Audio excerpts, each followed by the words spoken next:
Welcome back to another episode of Cardboard Hands, everyone. We are back again with your hosts, the Flex Gods, Retrospecs, and the Old Card Shop. The old crew is back together. Believe it or not, Flex Gods didn't die, everyone. I know a few of you in the comments were wondering if he's going to come back, and he is definitely coming back. This we finally got him. So how's it going, man? First and foremost, I just want to say welcome back, dude. It's been nice, getting some other people on. It's been cool seeing, Thrifty and Rock and stuff. But I really missed having you on this podcast. You're sort of the rock, the core that I need to keep me grounded. So it's nice having you back, brother. But how you been, man? What's new with you? And then also same goes for you, Nick. Good to see you, buddy. But mostly, what's up with you, Flex? Chilling, going through a PSA sub, sorting it right now. Nice. So we'll talk about it, but just been chilling, same old grind. Just been busy with traveling a lot, so you know, you guys both know. Yeah, we've been staying in touch and everything. It's just like obviously with scheduling and everything, it's been a little bit different. But yeah, for the viewers, have you been staying in with like Pokemon? You've been doing more your own thing. You go back to working at Wendy's, like you're Well, grinding on okay, I forgot to sports. say this. Have I told you? Well, did I tell you guys my car got stolen? You did mention that, and That was it a pain hasn't. in the I ass think it for like hasn't a gone out month. publicly so much yet. But yeah, Yeah, no. It was like that, and then it's just been doing a bunch of car shows and shit. Or I mean, and never mind. But anyway. what was the situation with the car? Like what? Oh, dude, so I had an old, like a super old, like 90s Honda. I And remember it. It's the same one that I saw when, right? Or yeah, dude, so I had that forever. And so basically I just parked, dude, I was literally going to the post office to drop off things. And then I came back and it was gone. And I was like, bruh. And so literally too, when I walked up to go to my car, there was another old Honda and it was like beat up. Like it was like light blue, like sky blue, but imagine I spray painted it black, like really, really bad. And all the windows were down and it was like gutted. And I saw that and I was like, dude, my car is gonna be gone. Like you just know the vibe. They ditched that car for my car. You know what I mean? dude, did you leave the keys in the car? And is that how they got it? No, dude. I was, So with those cars, you can literally use any other Honda key. oh, I've heard that the certain years. That's right. Because like my family had a Honda stolen from right out front of my fucking house, but it was Mhm. because we lived in like the random town, middle of little suburb town of California, and my dad was super trusting with certain things, and he would leave the key under the mat in the car, like after he got home, because my mom would use it and they'd interchange it, and they just would leave it under the mat instead of leaving it hanging up inside. And Yeah. I always thought that was sort of like risky. I was like, but nothing ever came of it until then. And then that happened. I was like, because I was a Mhm. teenager. And but then like I learned the same thing that you said. That same night, there were like the cops who came by and we reported and stuff. There were like 13 or 14 other Hondas stolen the same night, like from the same year. It was like an early 90s Honda Accord or Yeah, something. exactly. So yeah, I guess that's a thing. That's You don't even crazy. need a key either. You can literally like so there's a weird like it's like a mini like it doesn't have ridges, but it's like kind of like a key, and you just stick it into the thing and you just do this until it works. Yeah, It's kind that's that's I always think about that like as move over to like electric cars or like more efficient cars and like things like what happens to those like old cars that like just don't fall into it's like that kind of shit is just gonna become more and more just out of line, out of rotation. And so do you have a new car yet or are you yeah. looking for Well, one? I was like lucky because long story short is like when my car did get stolen, I already ordered a new car like from the factory. So I just had to wait for it to come in. Like in my head, I was like, okay, hell yeah, I'm just gonna ride out this car till I get my new car. And then so it was like a month in between. So if they would have waited like 3 weeks, that would have been more clutch. But life Yeah, well, it's fair. And this to put a nice little bow on the story, it's been at least a month, right? Have they did the cops ever tell you they found it or did you ever get dude, it I back? think that car is gone. Cause No. literally, the night before I filled up full tank. Wow. That's the If I worst thing. didn't fill it That's up, you're like, dude, oh man, that's I wouldn't have. dude. Well, my theory, well, what they do a lot here is because we're close. They just take them to like chop shops and stuff. You know what I Yeah, mean? that's what happened, I think, with my Honda, is it probably because they never found ours. I don't remember them ever finding it, and I think it just went to a chop shop or something. Yup, that's how that goes. But yeah, it's chilling. I got a new car, so Well, that's news. That's certainly a way to start off a Pokemon podcast. A little Grand Theft Auto story there. Nice. yeah, no doubt. Who knew New Mexico was so crazy, you know? It's number 1 in car theft. Is it? That's wild. I'm I pretty sure it's actually number did one. not We're know like that. 48th in education and 48th in like assault or something. I don't know the exact stats, but I was looking into it. That's hella fun. It's not funny, but you know, it's fun. It's like sort of fun. It's funny in a dark way, you know. Yeah, no, I feel you. Okay, so today in today's topics, we do want to kind of we have a couple hours, and so I don't want to be talking forever, just rambling on because we definitely could. I could sit here and talk to you guys for hours and hours, but we do want to talk about certain things. I want to talk about your guys' take on Collecticon, Dallas Collecticon, I'll say, because I think we all three had very different experiences, and we were in three different kind of areas too. And it's definitely be cool to recap from what you guys saw, even though it's been like a month or so. Sorry, everyone, for being a little behind, but I'm sure it's still good to hear that because it'll lead in some other conversations that I want to have. I also want to talk about what's going on in the modern market, the sort of just current events with like GXs, tag teams, and the current skyrocketing of certain arts and certain things. Just in this market, things skyrocketing and going up, and other things staying similar price. It's interesting to talk about maybe when, why, or where. And so I have some predictions about other things that may do the same thing and I'd like to hear your guys' takes on that. So we can kind of talk about that a little bit, maybe. And then Retro actually brought up a good point that I do want to touch on. That something I hear a little chatter on sometimes in Discords, but not a lot of talk on.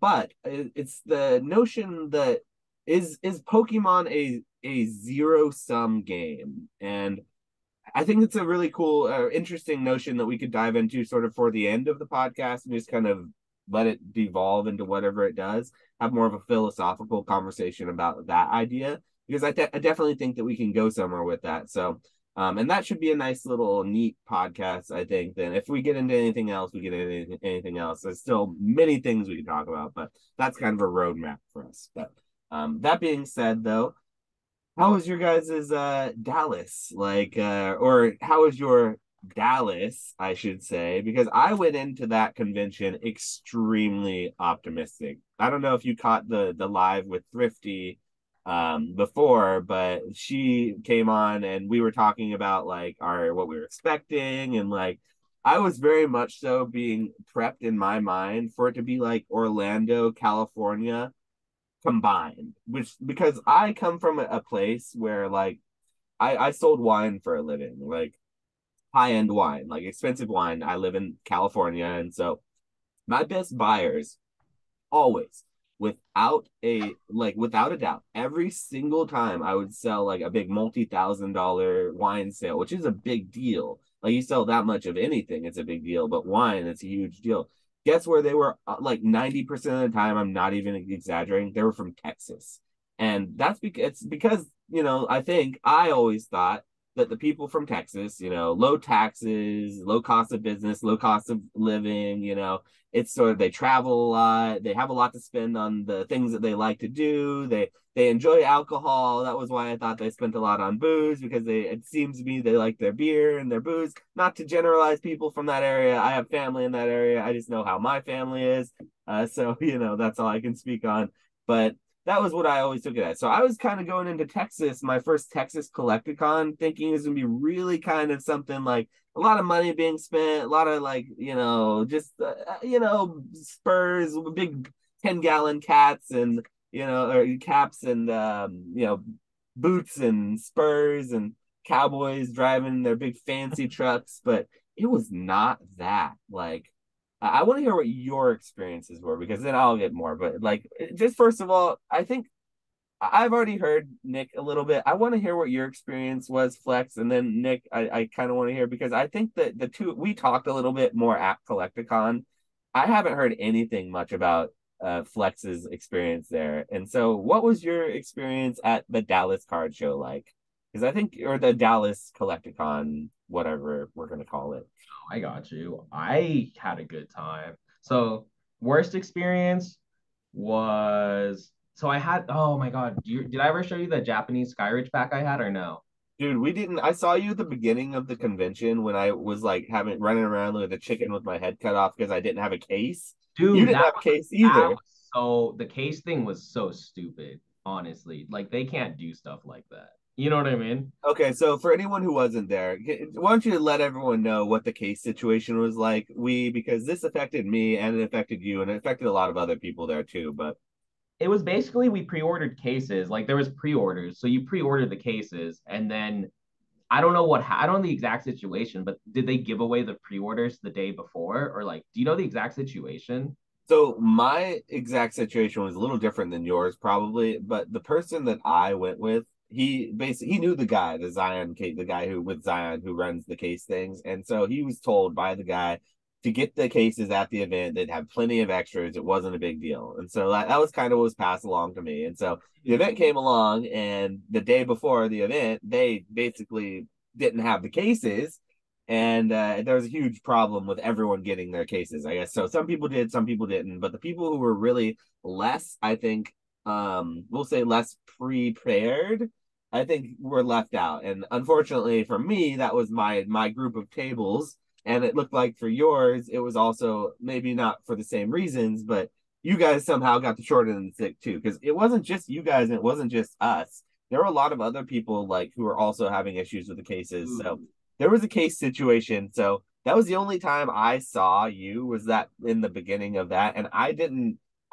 wasn't all there because I was stressing like crazy trying Dude, to I was figure that stressed too. situation. Literally, there were tables. Did you see the tables? There was like one table with like hundreds of packs on it, like vintage packs, and they had no cases. Like they were just stacked. Did you see that table? I I did. felt I walked around once and I saw a bunch of that situation and I was just like, ooh. I ended up getting a case, thankfully, because old school Pokemon is the number one person that you need to know at these collecticons. Shout out to Nick because he saved my ass.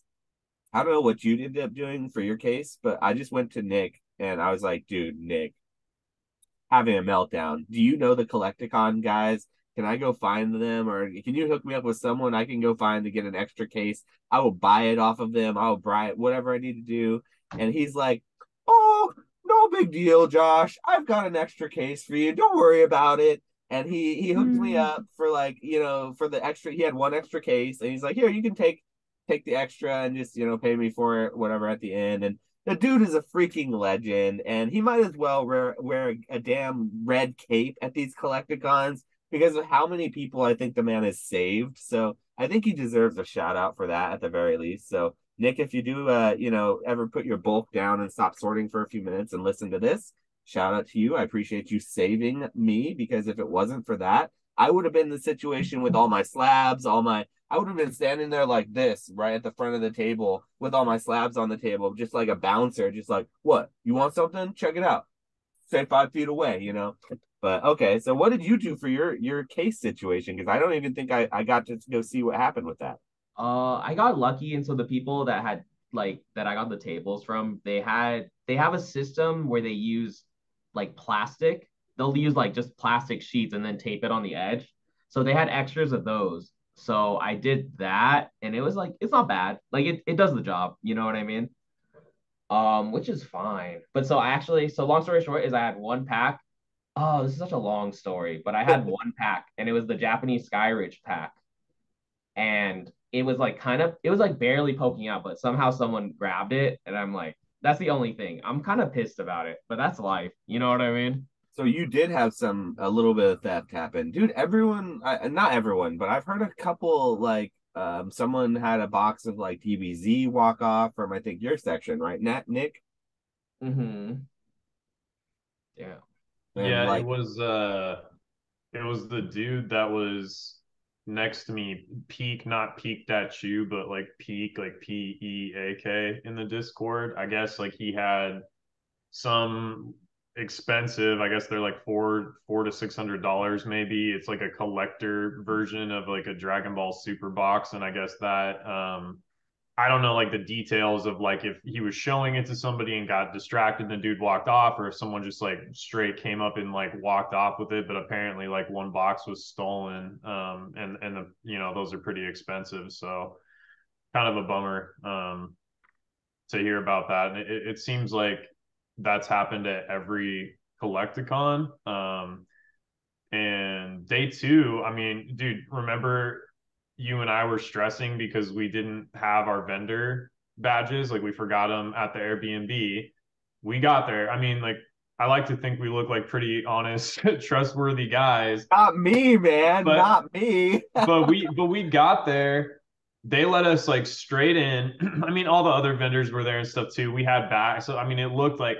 But if we were not honest people, I mean, dude, you walked in there day two, and people still had stuff set up like tens of thousands of dollars worth of inventory, because like the Funko Pop booths and like the big item booths, like that takes a lot to set up. Those people just like left that stuff there overnight, and like you could have walked in with the vendor, timing before everybody shows up to set up for the next day. And you like to think when you go to these that like everybody's, just kind of on like a level playing field. We're all here for the same reason. Like, let's be honest and just kind of do business and stuff. But it's a real thing you have to worry about, people hijacking stuff. So you really got to be on guard, unfortunately, especially when it's so big. Like if you're vending a local show or something smaller to where it's a little more controlled, but like, dude, there's thousands of people at these events, and like your shit can just be gone in an instant, unfortunately. So yeah. It doesn't seem like that used to be as much of an issue as it has become. I think it just comes with the territory of valuable things and becoming more unknown. It's known that they're valuable now. Whereas before, like it was a small community, a bunch of collector boys who occasionally sell things. Now it feels like it's a huge community of flippers with a few collector boys who people are constantly selling things, and people occasionally PC things. So it's sort of a different world we're living in with that situation. But going back to that though, I think you bring up a really good point about that second day. I completely forgot about that, Nick. Thank you for reminding me of that. I read in the tweets and all the Twitter and everything that the Pink Ranger didn't go to the second day because there wasn't security, and there was a lack of, there wasn't a metal detector, there wasn't bag check, there literally was no, very, very little security. I did see there were a couple cops walking around, like Texas Rangers or whatever it is, and they had their big old cowboy hats on. I did see them walking around in there, so that's one thing that I didn't see at other Collecticons. There was more of that presence, which I thought was fine. I think that needs to happen to a certain extent with those types of events. I would like to see overnight security that was hired privately by Collecticon that stayed at the event and just like had a couple of shifts rotating so that people were just there, for the weekend. I would feel far more comfortable leaving and, my packs or whatever, my low value things there if I knew there was security. Because like you said, Nick, we forgot our vendor passes. We were stressing. And we just literally were like, well, let's just see what happens when we just walk in. We were there the first day. We knew people. If push comes to shove, we could go put our name on the list and find it that way or whatever. But we just walked right in. No issue. Not even batted an eye. I didn't even have to like pretend like it was like just a walk-in situation. And yeah, I think that's a problem. I think that's, no offense to like the guys who run a Collecticon. I think they run a really good convention. I think it's the best convention that I've been to as far as like those types of conventions. They really need to tighten up that particular part of the ship, because that's just, there's no reason not to, besides maybe the financial burden. But I would assume that would be covered by something that they can make up for in ticket cost or whatever it is, that they're doing. So yeah, that's a big point that needs to be, I think, shored up, is just for the sake of like, regardless of how you feel about politically, like about that kind of thing, that has nothing to do with it. Just, it's a collectible card show. There's millions, potentially of dollars of value in those.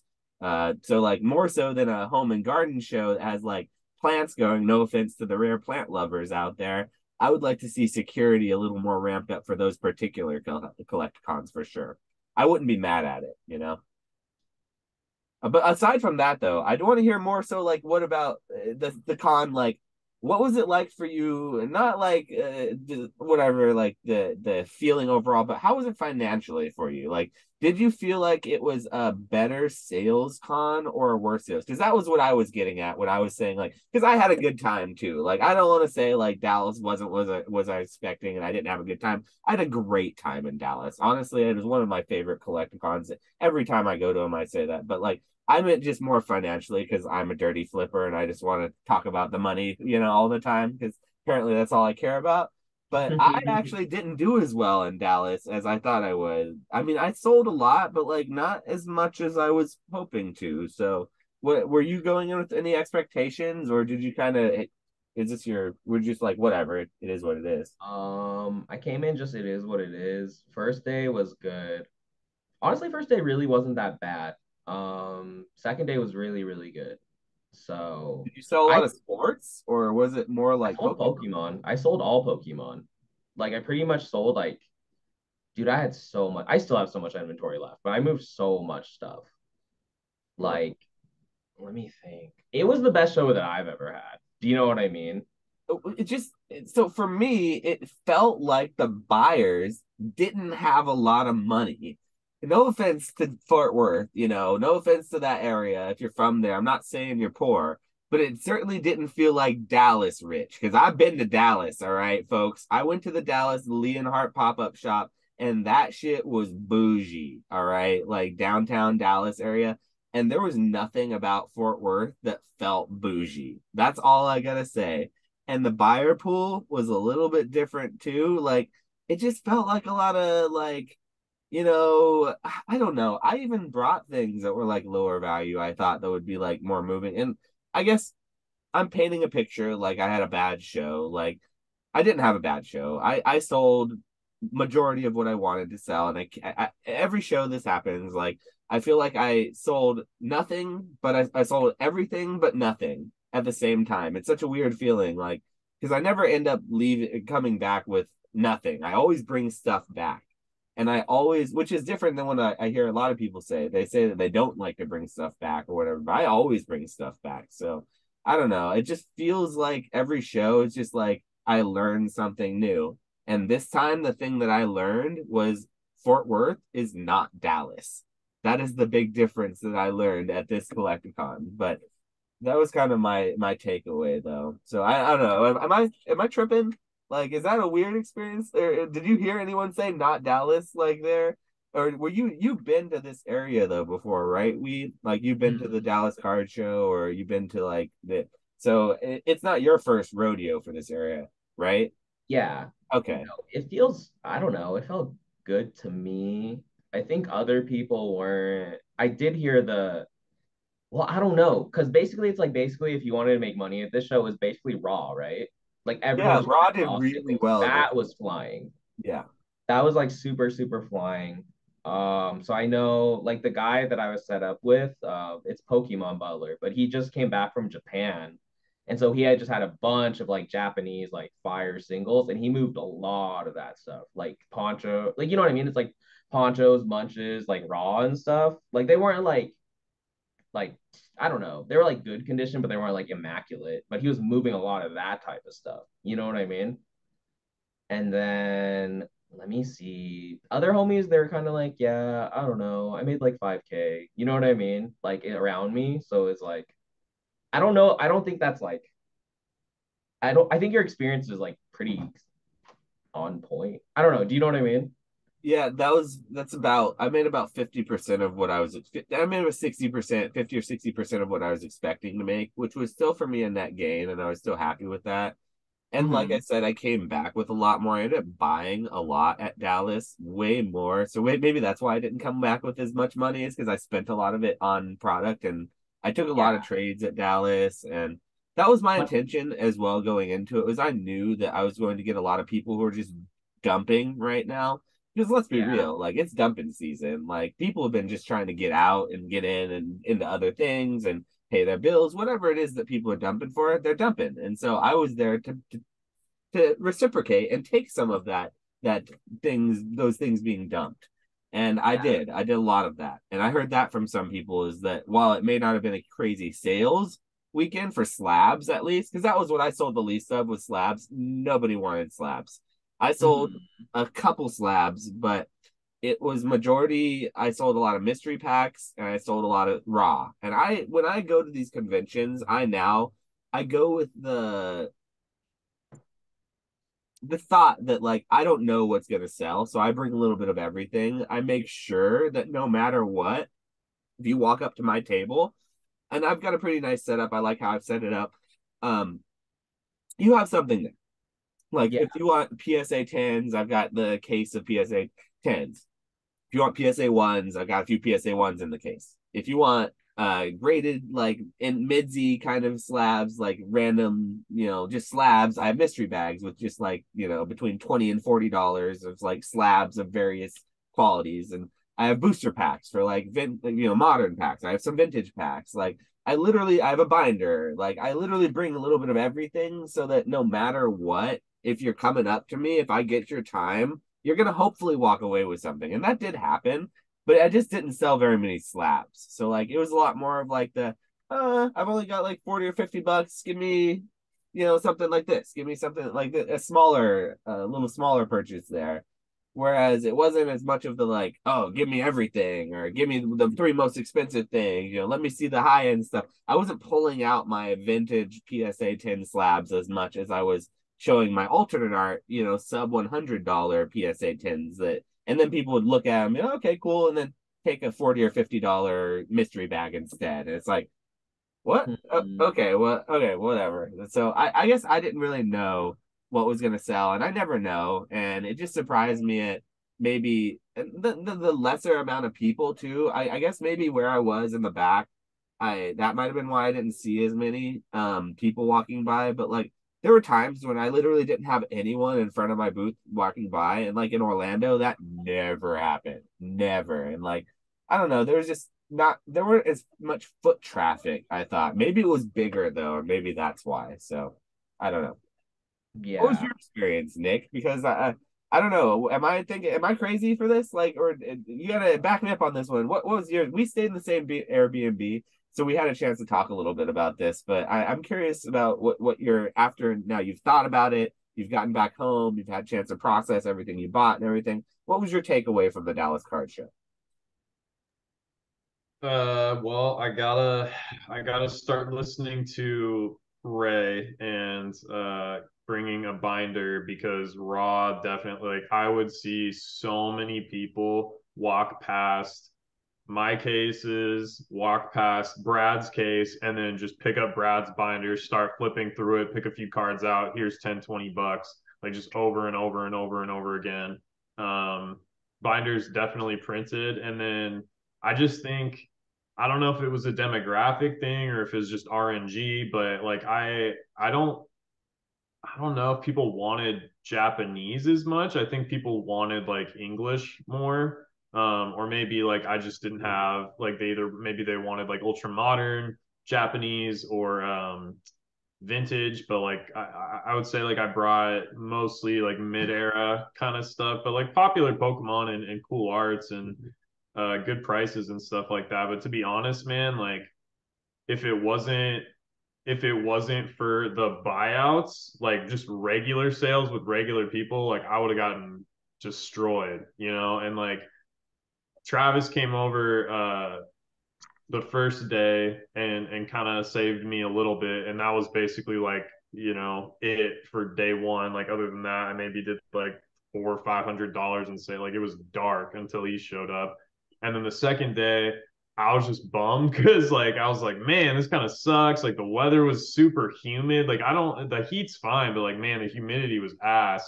Um, and then yeah, like day two, I just remember we're sitting there, it's slow, and Brad and I look over, and Cloud is at Dan's table, who's like right next to us, and he's buying him out, and we're just like, oh my god, like the train is here, like we're gonna be saved, thank God, you know what I'm saying? And I was about to get up and leave because I was over it. Um, and he finishes buying out Dan, and he just walks away.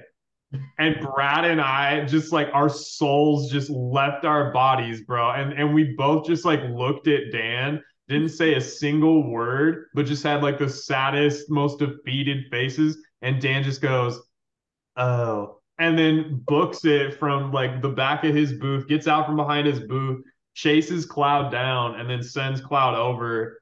And then he ended up buying me out. So that like, yeah, shouts out to Dan for that one. He definitely saved my ass. But I think just bringing like a wider array, I guess, of inventory definitely needed raw, definitely needed more English, and probably like some more ultra modern like alt art type stuff.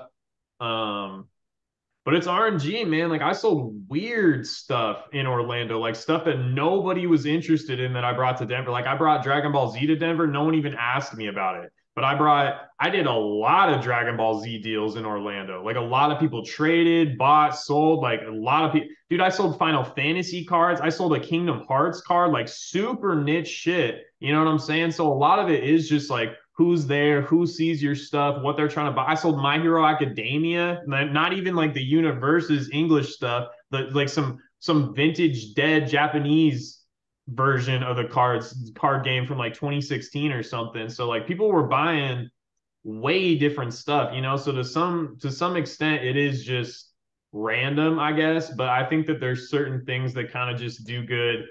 You know, like I can't even remember the last time I sold a base set card. You know, if I would have had like some base set or like some WotC type shit, it probably would have done well, raw or graded. You know, yeah, I guess that's all I got to say.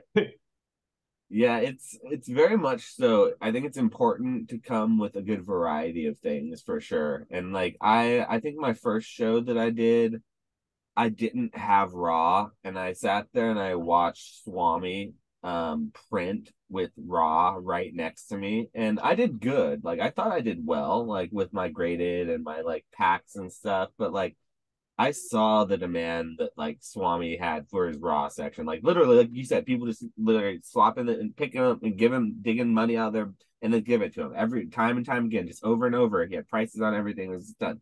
So like I emulated that my next time and found a lot of success with that. And so like I started bringing raw then to conventions as well, because even though like I don't typically sell a lot of raw, like I sell bulk. Like I sell bulk. Like I don't sell raw like singles like $5 and above. You know what I mean? That's not my game. Like that's not how. But at Collecticons, it very much so becomes my game, and I plan for that. Like I don't do like when I get singles that I know will do well at Collecticon now, I specifically set them back in a binder. I'm like, okay, this will go for Collecticon, and I specifically am planning now for conventions like shows like cards that do well at shows versus cards I need to sell online. And I think that's an important aspect about if you are doing this a lot, if you're doing it as a hobby, it's one thing. You can just sell when you want to sell. But if you're doing a lot and you're making a little extra income on the side and you're just having, a little more fun with it, it's definitely important to know where you're going to sell certain items, because certain items sell better on different platforms. And this is across any item you're selling. It's not just cards, like, but you can sometimes cross-platform arbitrage in either direction, and it's just important to know where your avenues of buying could be. For example, the Unagaba, those Pikachu or those Unagaba Eevees yesterday when they came out, right when they came out, they were like $5 or $6 on Buy. But they're like $12 on eBay, and they were like $10 on Facebook or whatever. So like depending on where you went to get them, they were a different price point, but you're getting the same product. Now that's all different because it's all skyrocketed. So those prices they're not relevant anymore. But it's just an example of knowing the different markets and knowing where to buy from. So and where to go at different times and where to sell. So that being said, though, and speaking of different markets and stuff, I think we've all kind of we've talked about Dallas, and I've gotten kind of your guys' feel about it, and I just wanted to kind of get it out there that this was not Dallas. It was right off the bat, like it was Fort Worth, and it should have been advertised at Fort Worth, not as Dallas, because it did not feel like the Dallas that I was aware of. So apparently Dallas is like 30 minutes the other direction. So yeah, there's that. For anyone who has not been to the Collecticon in the Dallas Collecticon, it's the Dallas Collecticon in Fort Worth. Just keep that in mind. That being said, I bought a bunch of tag teams and GXs and like Japanese like EXs and like old kind of raw things in Dallas because while I may not have sold a lot, I did buy a lot. And it's crazy to see what's happening with a lot of that stuff because a lot of it's at PSA right now for me, so I haven't been able to capitalize on it, but I'm glad that I didn't because it's just literally going up as it's being graded. And I'm interested to hear what your thoughts are on the current market and the current way things are. As we speak now, just for people watching in the future, Japanese is at an all-time hype, modern, but they just reprinted a few sets, and we're seeing those 100, 200, $150 price points on booster boxes that we were seeing the last time we did this podcast a month or so ago, back down to like $60 a booster box for like clay bursts or whatever, and much, much more reasonable prices, like somebody on this podcast predicted. But we're also seeing at this time, in this moment in time, tag team GX skyrocket. Literally any tag team era card. If you had anything, the base level GX, the non-rare, the ultra rare, to the alternate art, every version except for the rainbow rare versions, those things aren't really moving much. But every other version of these cards are just skyrocketing to the point where I think there was a $1,500 sale for the Gengar Mimikyu tag team from that. And like we already know the Latios, that's a whole nother thing. That's a rocket ship to the moon. And it's been for a while. But these other tag teams, even like the Zoroark Greninja, like the Executor Rowlet, like literally the Muck. The Muck is still $50-$60, dude. Like they're all skyrocketing right now. What are your guys' thoughts on that? Is that something that you saw coming, or like is this something you're just like, oh well, I guess I'm at too late? I picked up Gengar Mimikyu for 600 in a PSA 10. At the event? No, I picked it up like 2 weeks ago. I picked it up at Collecticon at like a random card shop on my way back home. And then I picked it up and then literally moved it for 15 value 2 weeks later off of that comp. It's crazy, right? Like Do it's you think literally that's like something do you think it's manipulated, or do you think people are just finally catching on and they don't want to miss the boat and they realize that probably Sun and Moon isn't going to get printed? probably a combo of both. For me, I always felt like those cards felt undervalued to an extent.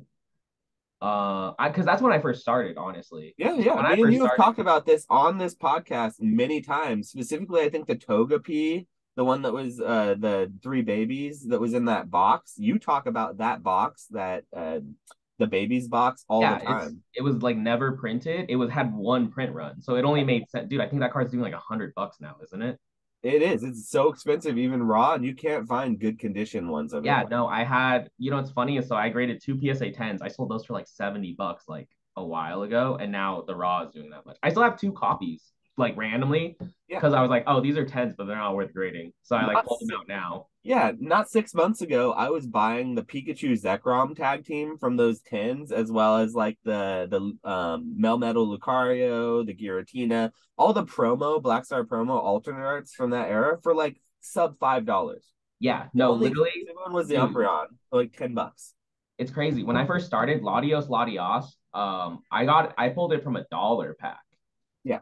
Okay. So So that being said, we can go and we've done this. Everyone does. Oh, I remember when this was $5. But okay, now that it's happened though, like, do you like hindsight? We've talked about it a bunch, like that they were underpriced, but they didn't move, man. Like when the Moonbreon was on its road to 1,000, you know what that stupid fucking, excuse my language, the other alternate art tag teams are doing? That like literally nobody cared about the GXs. I think Danny Phantom made like one video about the tag team GXs a while back. I was like, what's going on? These are so cheap compared to, and then that pumped them just a little bit, but it wasn't that much of a pump. And this is what I think is what we're seeing. The reality is that these cards are incredibly hard to grade. They're incredibly hard to pull, and they're incredibly scarce, and everybody in the whole hobby, the ubiquitously, all say that they are some of the best cards that they've ever seen and the coolest, mhm. most iconic. And there's zero chance that there's going to be a reprint of it, like zero chance. And this is something we should have seen coming, and like it's the writing was on the wall, right? But this is sort of one of those self-fulfilling prophecies that honestly, I'm not surprised. And I don't think it's manipulated. I don't think it's chilled. I don't think it's inorganic. And like I personally like what do I think about that going for 1,500 versus like a Watsy? What could you get for $1,500? Like a first edition Gyarados, Shining Gyarados from like Neo Rev, like an unlimited? Would that get you'd probably get a unlimited PSA 10 for $1,500? I don't know without thinking.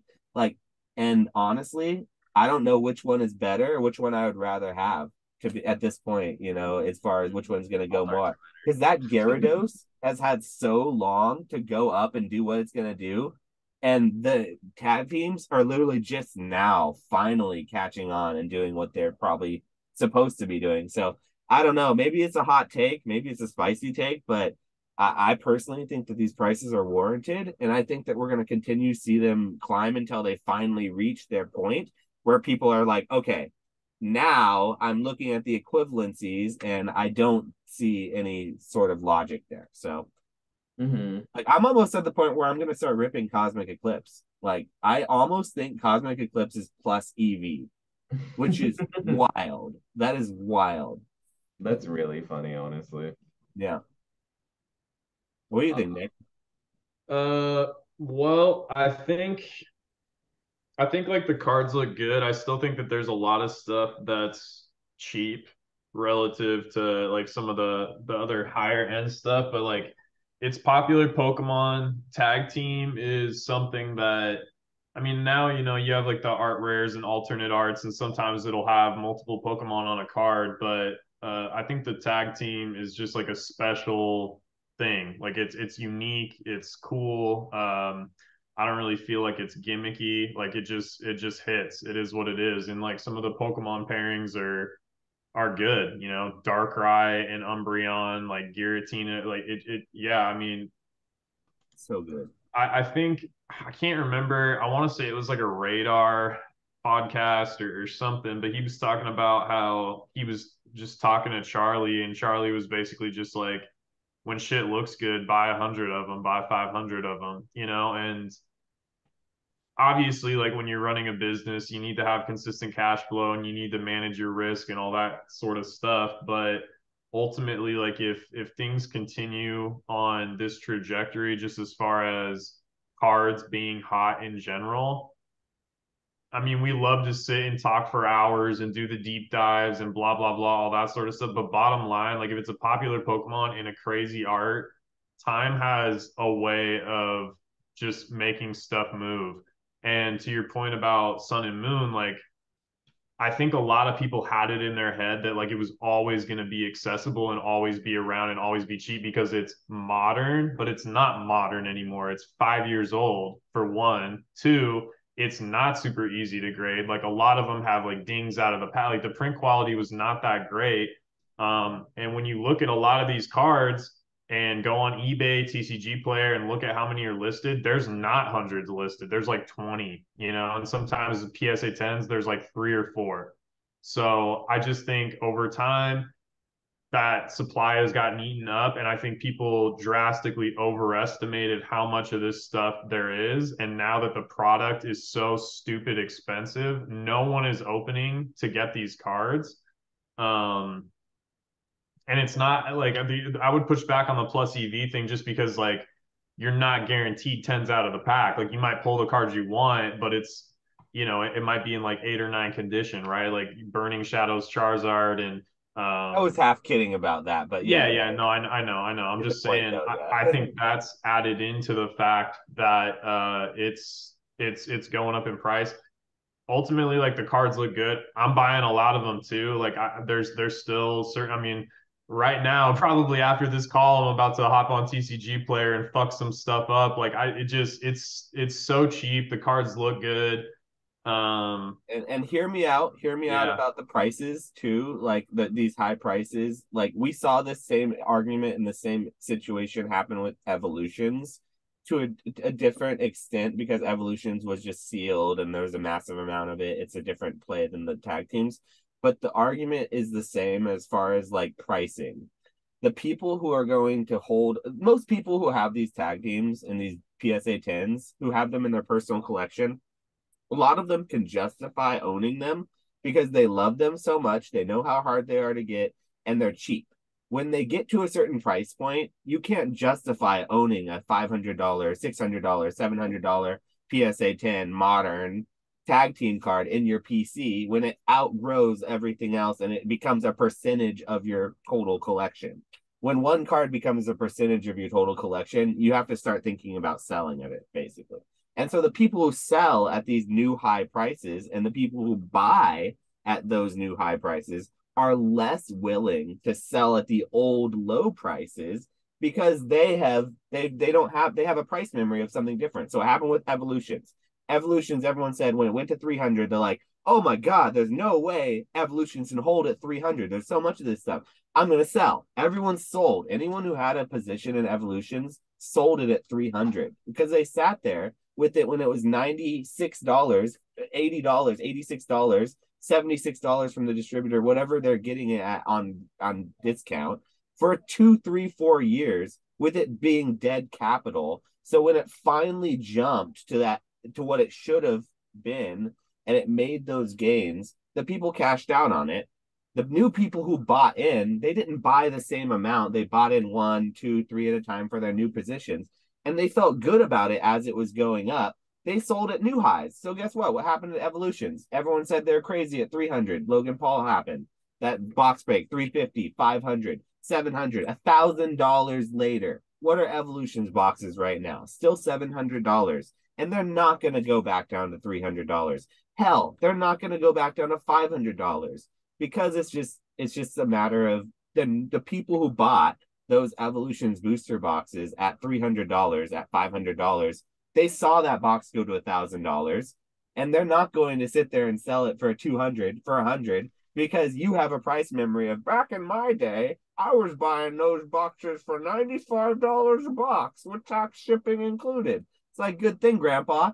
Go put on your snowshoes and keep walking to school because I drive a flying Tesla now, and I'm, reading my books on VR or whatever it is the kids do. So I feel like all price memory is really good for is like humbling you. Yeah. That's it. But it's just like, what's the point of like sitting and be like, oh, well, it used to be this. It's like, okay, and like that literally means absolutely nothing. You know what I mean? Like that has no indication that's what it's not. This shit is not like, stocks within like a 6-month trading range and things tend to revert to the mean and all that stuff. It's like, just because it used to be $5 doesn't mean that people are going to be like, yeah, I remember when it used to be. And then the entire population is only going to buy it when it goes back down to $5 again. A lot of this stuff is in price discovery mode right now, and it's going to find a new floor, and it's just going to be a higher floor, bottom line. And it's not like, I don't know, like part of it too is like, I mean, you guys have been doing this long enough, and there's an intuition that comes to it. If you're at a card show and you have a binder full of Umbreon, Darkrai, Lily, like, are you sweating? Or like, do you know that you're going to sell it? You know what I'm saying? Like, it doesn't matter that people didn't want, like, used to want it and that it was out of favor for a while or what. It's like, bro, you pull up with that kind of stuff, like, you're chilling. Like, people are going to buy that kind of stuff. It looks good. And again, like all things remaining equal, like Pokemon doesn't even need to go up. It could just keep on the track that it's on right now. And this stuff's just going to disappear and disappear and disappear. And the good looking stuff, popular Pokemon, popular trainers, like they're just going to keep on doing well, and nobody wants to buy when shit's cheap. It goes both ways with selling. Like, nobody wants to take a chance and sell a card or grade a card before there's like price history on the market that they go, oh, okay, I can make a margin. Like, very few people have the nuts to just go out and be like, I'm going to be the first person to grade this because I think it's going to sell between this and this and I'll make a good profit on there. They wait for other people to confirm them. And then the same thing with buying. People don't like, they're like, oh, well, this seems cheap, but I don't know. Nobody else is buying it. So maybe the people that aren't buying it know something that I don't, or maybe I'm a dummy for thinking this is a good buy. And then they wait for everybody else to buy it up. And then they're like, oh, well, yeah, this is a good buy now, and you can't do that. By the time you wait for that stuff, it's already too late. You know what I mean? And so I don't know, like I'm taking a risk, I guess, on some of these cards, but it just to me, it's just like I'm not sweating it. They're cheap, they're cool card. Like I don't know, man. What do you guys think? You can't get caught up in analysis paralysis. That's the thing. Like you spend too much time thinking if you should, if you just don't do it, the play runs away from you. And by the time you know it, the Unagaba EVs are $20 a pop. And so yeah, I definitely think that we've sort of spoken on this a little bit on the podcast before too, is like it's so important to really trust your intuition, especially since you've been doing it long enough time now, or if you have been doing it long enough time, you sort of should have gained a little bit of intuition. You know what's hot, you know what's selling, like you know what you probably will be selling. Here's something for anyone who's been listening for a year or for like a hour plus in. Hidden Fates ETBs are under fucking priced. There, I said it. It's gonna age like fine fucking wine, that statement. As of today, 5/26/23, the ETBs are sub 150. If you really look, you can buy them for less than $150 for an ETB of Hidden Fates. Yo, guess what's in every ETB of Hidden Fates? An alternate art tag team, one of the coolest ones. So just the FYI for anyone who's listening, not that that's like a play that's secret to anyone, but this is one of those prophecies, these unfulfilled prophecies that is going to fulfill itself. Everybody knows, everybody says Hidden Fates is one of their favorite sets of all time. Everybody loves it. It's a great opening experience.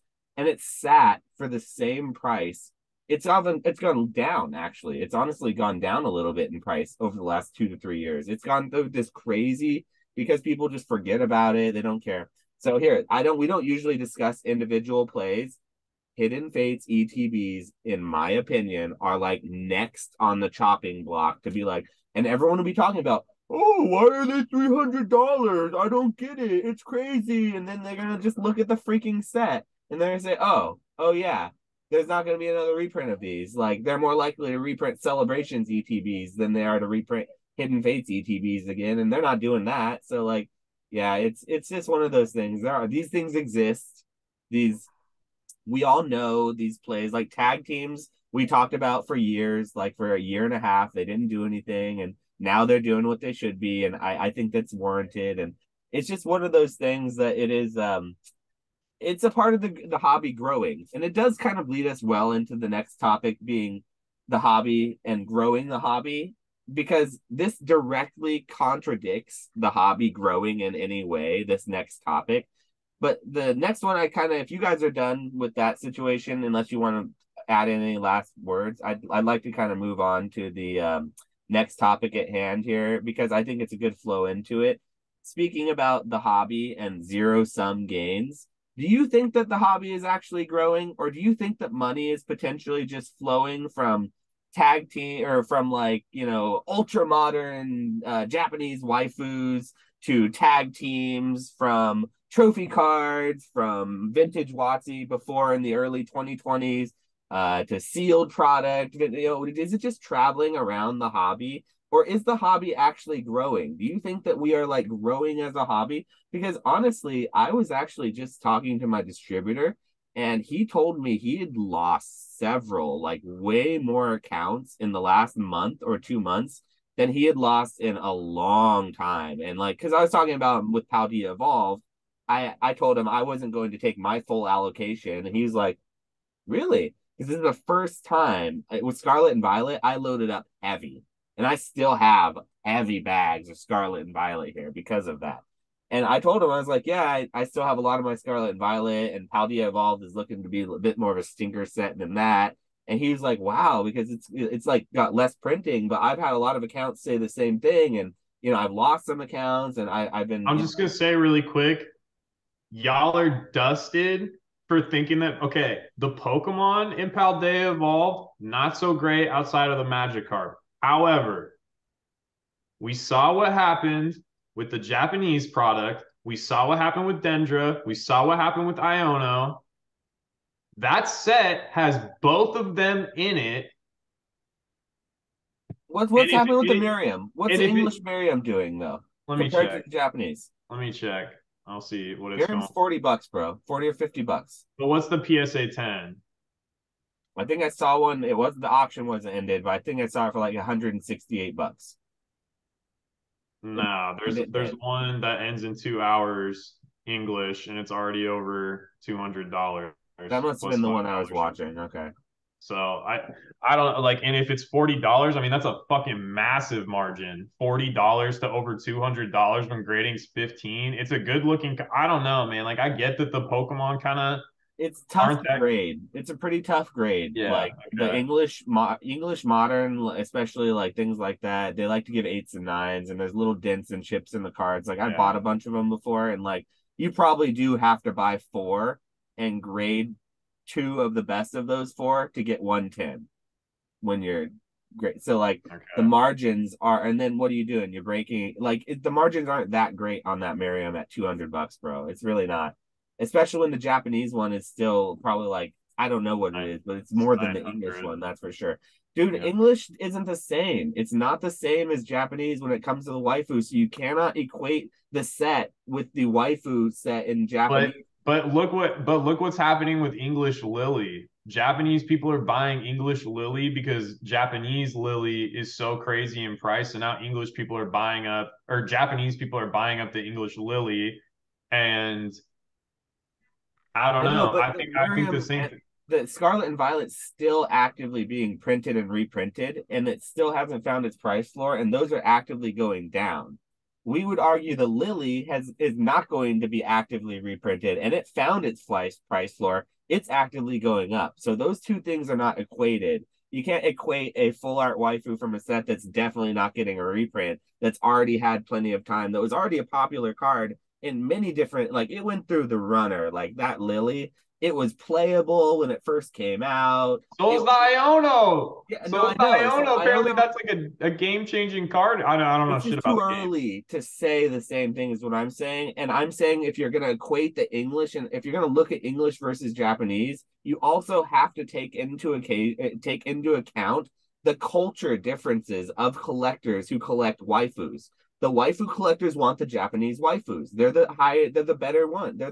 That's what you want if you're a waifu collector. Like you get English if you're like a broke boy or like I don't know what the logic of collecting English waifus is. I don't even know the logic of collecting Japanese waifus, but I know that there's more logic there than the English ones, though, at least. So I don't know. It's just I don't. I was talking to it with my distributor. What they were telling me about what game stores were telling them was in line with what I feel. And I'm not trying to like, I would love to pump the market. Trust me, I want Paldea Evolve because I could buy more if I wanted and sell more and make more money. But the set is going to be a stinker. It's going to be a stinker on release. It's literally already 115. It's going to be 106. There's no margin on that. Like, how can game stores be expected to want to carry that when there's so many good things that they could be? But I don't know. So it's a matter of capital. It's a matter of like whether the profits are there. Do I want to spend $600 to make They're $6 gonna in get profit? saved though with Obsidian Flame. Okay, that seems like a good set, dude. They're Every gonna every art rare that I've seen, the Charmander, like oh god, that ETB promo, I'm going to print. I'm gonna grade so many of those. Like, I hope they're garbage quality too. I just hope it's typical English ETB quality, so that like people can't grade them well. So it's like the Gold Star Greninja, where it actually is kind of a tough English card to really get in good condition, even though there's 2 bazillion of them. So, I mean, that's something, but okay. But let's go. Let's get back to this. Do you think, though, that the hobby is actually growing, or do you think money is just being shuffled around to these different things? Because, like, it seems to be like the flavor. I think an argument could be made that, like, maybe the hobby has shrunk a little bit in the last year, and it's just money has been just shuffled around a little bit and consolidated. what do you think, Flex? Mm.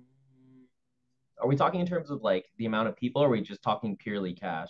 Both because they're connected because the people if there were more people involved, then the people involved would probably have more cash involved too. So they are connected because you'd have more confidence in having more money in it because there were more. It was a bigger market.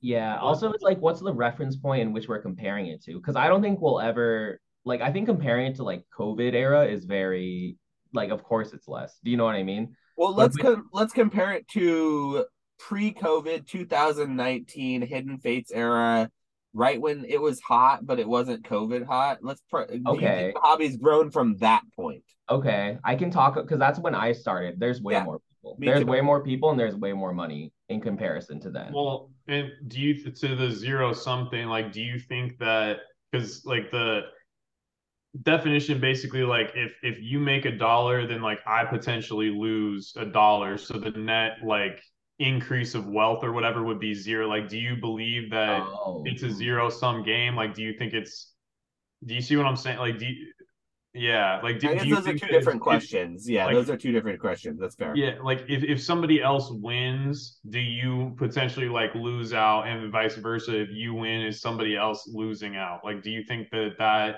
is how this stuff goes? And it could, be in cards in general, not just Pokemon. Like, what do you think? I've never really thought about it like that. But are we talking in terms of like, let's say I buy from someone who doesn't grade, right? So they're losing the margin in between grading. Is that like that's just how it goes? But then it's like, let's say since I'm able to grade, I can sell to someone who's gonna razz a card and they're gonna get 100 value, but I'm getting like 85 to 9. Do you know what I mean? Like, does that account for that? Like, do you know what I'm like asking? Yeah, I Yeah, think what you're talking about is I think netting, like the profit between sort of like who loses there, if that's more. I think what you're referencing is more of like what Nick is asking is more like if you sell a Charmander, a base set Charmander for $1,000, unlimited base set Charmander for to someone for $1,000 in the hobby, in the peak of the hobby, and it goes down to $100. It's $100, PSA 10 Oh, I card. see what you're saying. Dude, is that $900 being taken out of the hobby because that person then doesn't get to put it back in, or and then it goes to somewhere else, so it's kind of a net sum or a zero sum game, or is it going to be put into like I guess is it sort of more like that? Oh, that's a tough question. Because I feel like if you're selling to someone at 100% value most of the time, or like on eBay, it's going into their like personal collection. So does that even like affect anything at all at the end of the day? Like, do they even think about that? They're gonna keep doing it anyways.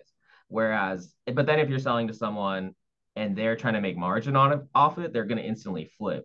Like, so they're gonna make margin too. Do you know what I'm trying to say? Like, is anyone?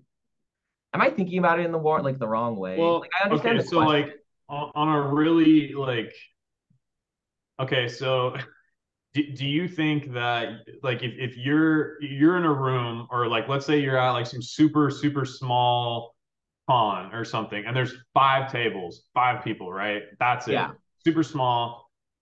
If the table next to you makes $100 sale, are you losing $100 of potential profit? You see what I'm no. saying? I don't think about it that way, but I don't know. I might just be like being dense to the question. No, I don't think that I don't know if there's a right or wrong. I'm just trying to see what you guys think because In I'll say sometimes this really quick. In my experience in the hobby, I feel like there's like infinite money. I might be, but I mean, dude, it surprises me every time I go to card shows. Do you know what I mean? Where it's like whoever you're selling to, whether it's like some kid trying to flip, like buying you from you at 80% and trying to make 10% margin, or if there's like some like person who just wants to collect it and give you $1,000 full market. Do you know what I mean? Like I'm constantly surprised by the amount of people in which their spending capacities exist. You know what I mean? And then it's like, I don't know. I might just like be ignoring this fact, but I really am like adverse to being like, oh, if this only makes $100 and that's like $100 that's not going to me. You know what I mean? I feel like that's such like a bad mindset to like take into the formula of like selling cards. You know what I mean? Like I feel like it like taints the vibe of it all. But that's where I'm at.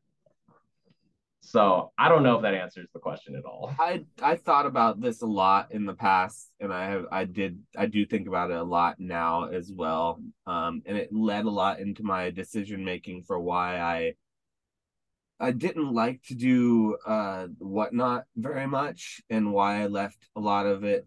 It's because I did feel like that if you're making higher margins and you're selling to people who are new to the hobby and they could be buying cards for a cheaper price on a different platform somewhere else.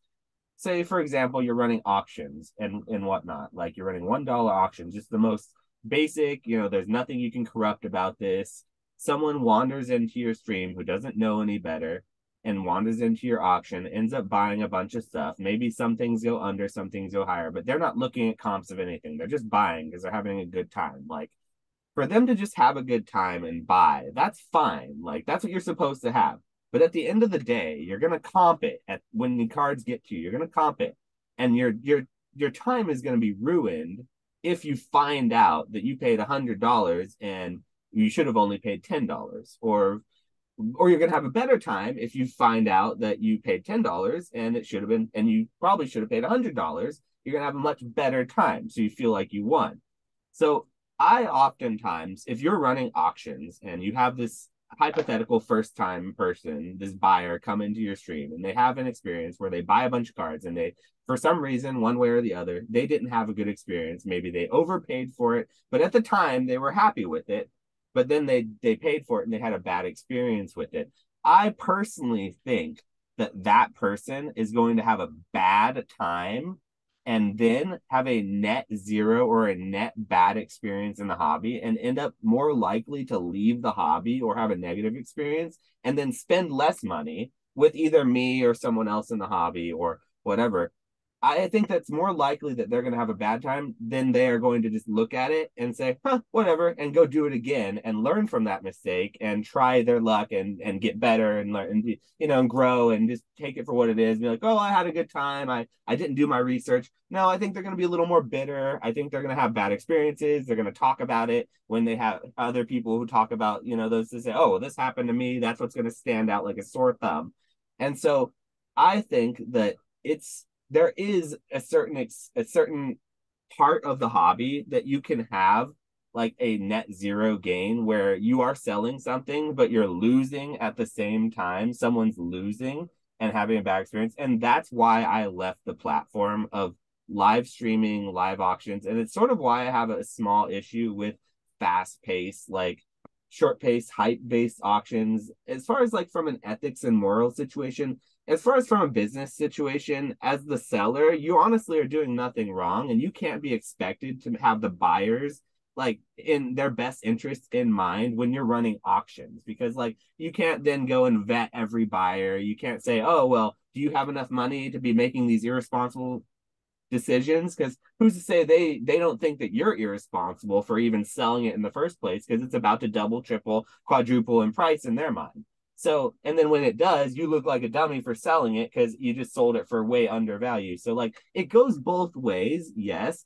And I don't know if it's necessarily a net zero or net, but there are better and worse ways of doing it. So, that being said, I stopped. I've never done auctions, like quick pace auctions. I've done buy it nows on my Whatnot forever. That's how I've run my Whatnot for almost over a year, even when I was Whatnot. Now I don't. I run the closest thing to that is I do run 10-day auctions. And I feel like that's a little different because you have 10 days to literally look at something. You have days to plan it. It's a time. It's not being extended from FOMO. And that's just a preference thing right now. But you can make the same argument for that someone who stumbles upon that auction has 5-10 seconds left. If they're just looking at it and they don't have enough time to research it, they can overpay for that too. And that could be a net zero gain for them. And they could lose the hobby just the same way. So I'm no better by running auctions on, I'm not trying to say that, but it does go into that thought that I have, like, you really want to make sure, in my opinion, because I want to be here for the long term, it's important, at least to me, that a lot overall of my buyers and buyers in the hobby are having an overall positive experience. And what goes into that is being a responsible seller as well as being a responsible buyer. So while I think that earlier in the podcast, I think a younger, less experienced old card shop would have probably said, fuck the buyer.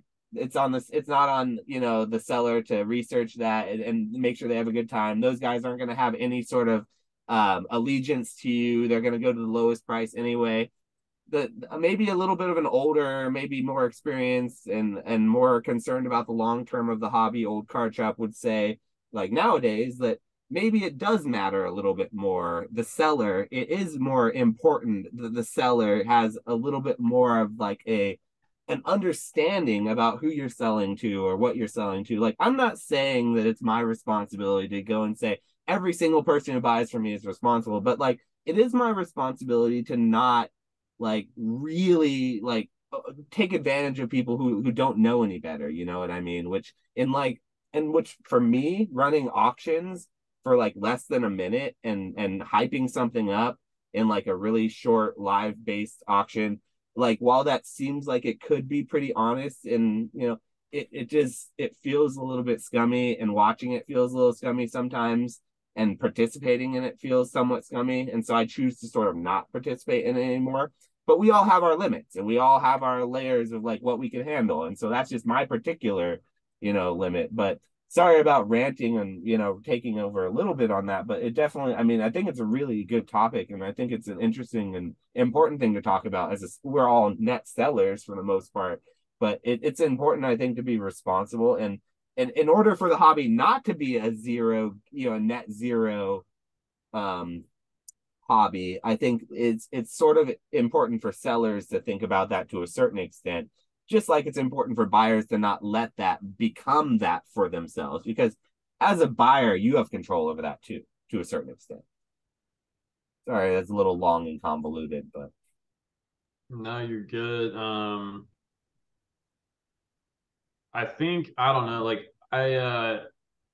the only reason, well, not the only reason, but I guess like one of the main reasons that I was thinking about it was I just wonder, like it feels like you buy all these cards, you send them off, you get them back from PSA, you list them, and you're selling, and you're just dumping these items into the great abyss.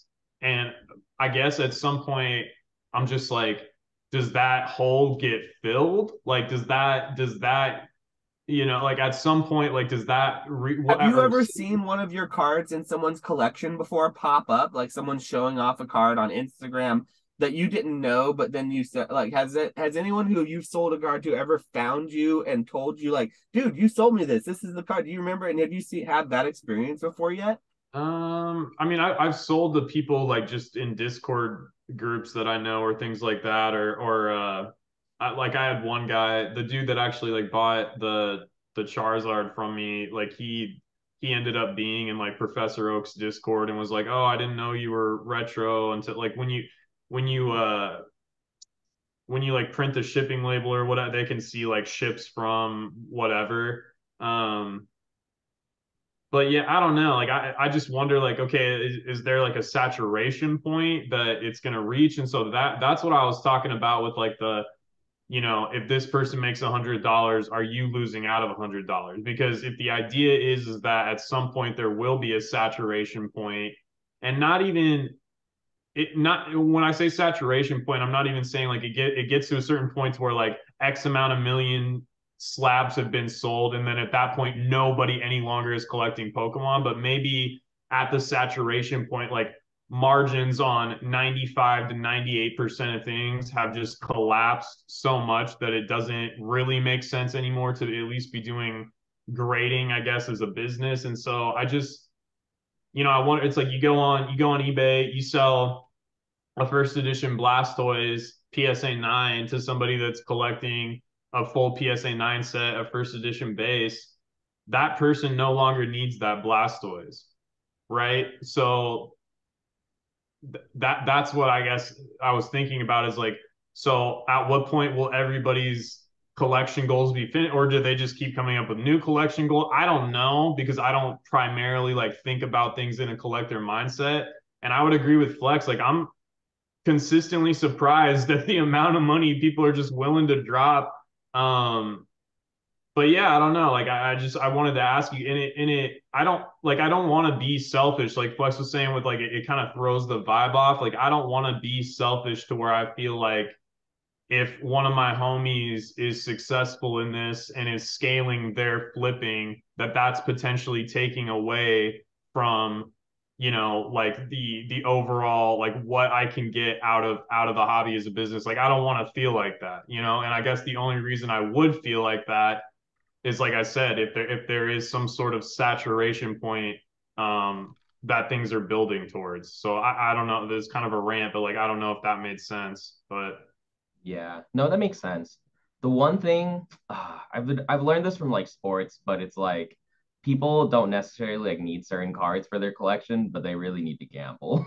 So have you seen like repacks and all? Dude, repacks are going crazy for What's a like in repack? sports. What is it, like a mystery pack, but instead of being boosters, it's raw cards inside of it? It's like so in sports, people pay strong for really really nice cards. Like they'll pay 90 to 95. Like they'll pay really really strong. But so basically, what they're gonna do is buy out all your like crazy good stuff, and then they make like just mystery bags. But like all the mystery bags have like the value in there, so they're getting like 100%. You know what I mean? If not more. And so it's like that's what I've noticed in like sports. And that's what I feel like a lot of Pokemon people are doing when they buy like do huge buyouts. They just do mystery packs and stuff like that. And there's like that. And it's like, I don't know, you see with like booster packs, people are like literally it's just pretty much high-end booster packs. I don't know I'm not saying that it's like good or like bad, but that's like another like back on the abyss thing, like that's another thing that's actually like I feel like is an endless abyss that people are doing right now. Do you know what I mean? Well, I only asked about if you'd ever seen any of your cards come back, is because like you said, like it feels like it's an abyss when you sell his cards and stuff. Like maybe because the types of cards I'm selling, I do end up seeing because they're a little more niche and people tend to end up flexing them or whatever. Like you remember a long time ago, I had that first appearance top Slow King that I sold or whatever. That card not like 2 months ago popped back up on Facebook in a group. It was the guy who bought it from me showing it off in the group, saying like, hey, just bringing my card back around to show it off once again in Flex Friday. And I was like, it was just such a cool like full circle experience to see that the guy was still super proud of it. It was a centerpiece of his collection. He still had it. He like grew his collection from them, but he was kind of, it was like, and I saw and I knew instantly what card that was. And it was like, I didn't know the guy on Facebook or anything, but I knew the guy after. I was like, oh, that's the dude I sold it to. I know that. And like the same thing with some of my PSA ones I've sold. Like after I've sold them, I see them come up. Like I've legitimately met some of my customers at Collecticons. They'll have one like in their bag. They're like, hey, you remember this card? And they'll show me a card because like, but maybe that's the nature of like, I'm not selling to flippers, I'm selling to collectors. Anyone who's buying a PSA one is a collector boy. Like, and sorry, it's just what it is, what it is. You're not buying a one because you think it's like gonna stonk to the moon. You're doing it because you love this shit. So there's a difference there. Maybe I'm jaded, but I see so many of the cards that I sell, and so many of like the things that I sell back in the collections that I don't feel like it's an abyss. Like I legitimately, I mean, maybe I'm not selling enough cards in China. That's because I'm not selling Japanese cards. I don't grade enough Japanese cards, so maybe that's why I don't feel like I'm just sending it off. But like, if I was sending all my cards to Kentucky and I would literally, it's just international order.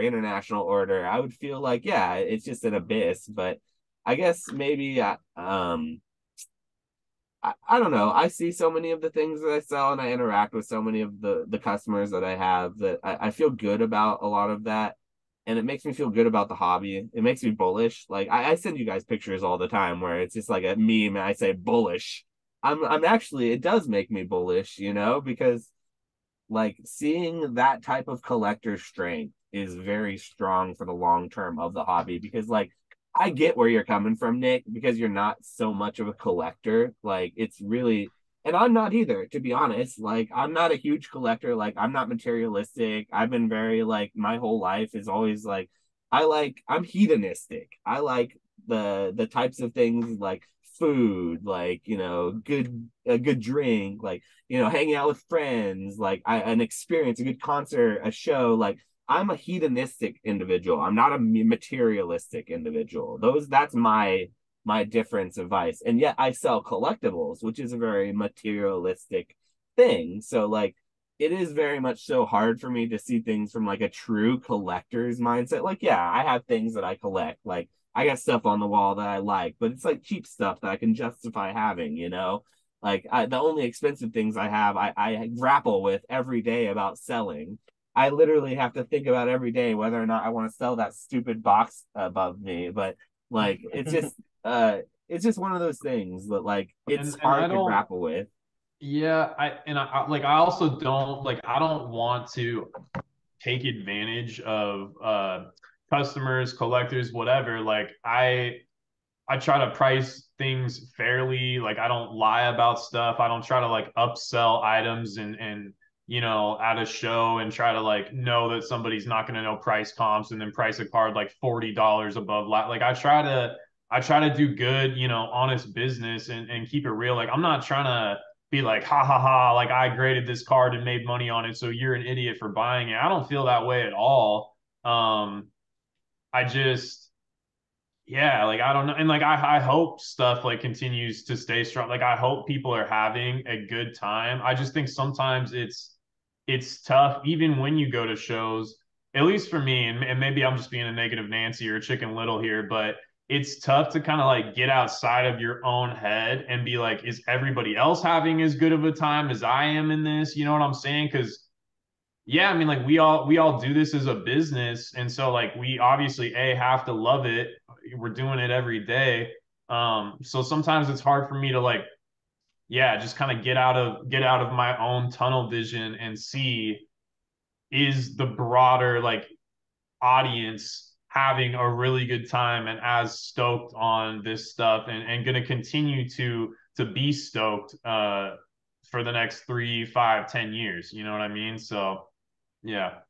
Well, can I put this in front of you, this idea potentially that we oftentimes in this little echo chamber forget about this small little aspect, but let me potentially bring to you the thought that grading is actually not as difficult, or it's not as easy as we believe it is.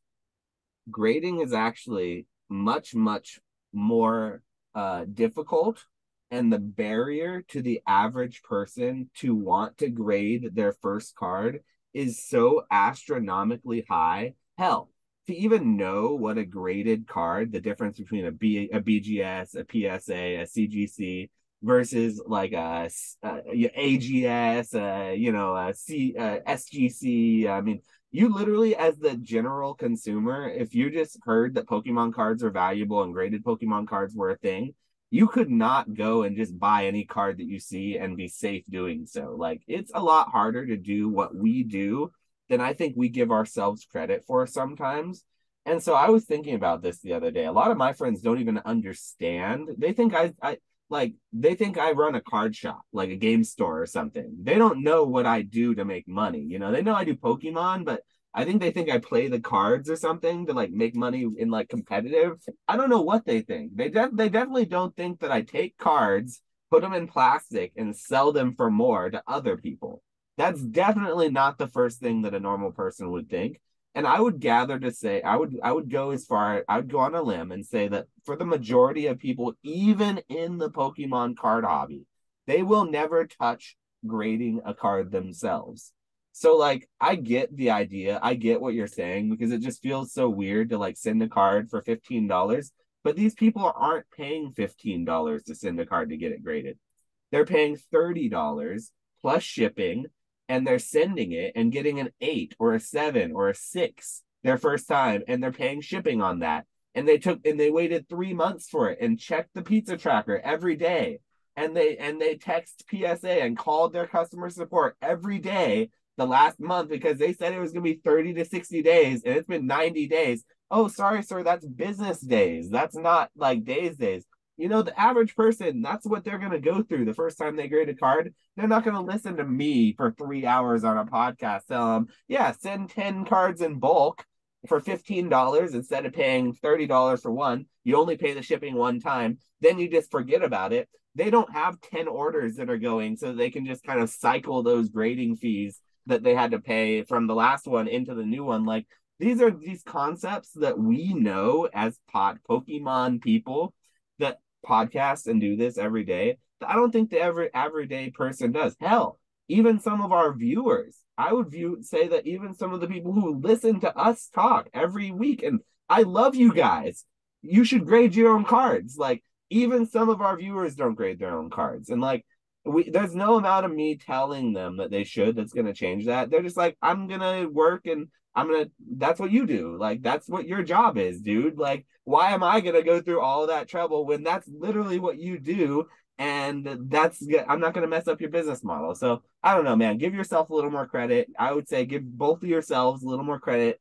I got to give myself some more credit sometimes too, because like what we do, maybe while it seems crazy and stuff, it's like, it's not as easy or like you do what you do because you're good at what you do, you're not doing it because you just like accidentally did it. Like hell, I've been playing these damn cards since I was 8 years old. Like this cardboard's in my blood, whether I like it or not. Like, and at this point, it's a good thing I like it, but whether I like it or not, it is. So I don't know, man. I hear you, but I think you're just good at what you do, and grading's a lot harder. And sourcing, maybe not grading, because Japanese, we can all say grading Japanese cards is literally easy, but sourcing Japanese cards, that's another story. You're good at that. And knowing what the market likes, you're pretty good at that too. Like these are things that you can't represent, that you can't like, these are things you can't, quantify, but they're very real. And like, so we're all good at different things, and it's just, you gotta give yourself some credit. But I mean, that being said, I think that's a real positive way to kind of like, wrap up. I think. Do you guys have any like last minute words you want to kind of go into on this topic a little bit? Because I have some stuff I need to do today, and I think we does too. So we could probably wrap this up soon. What do you think, Flex?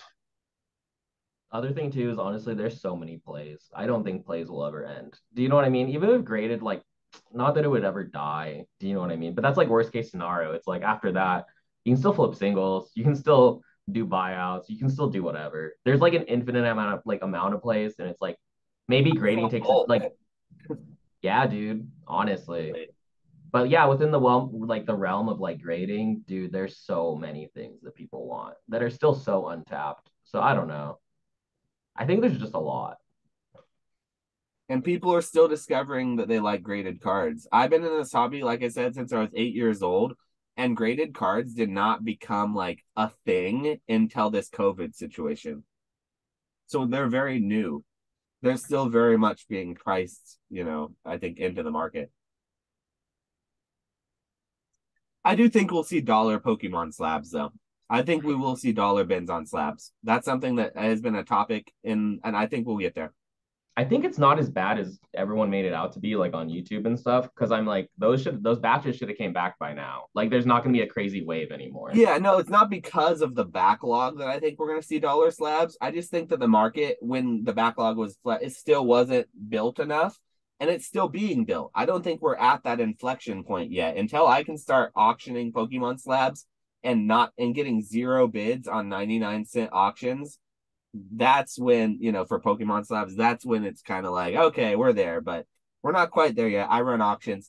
Preview for next episode of Cardboard Hands, we are going to talk about auctions versus buy it nows, and why Nick is wrong and I am right. We're saving that for next time. We're rolling that into the next one.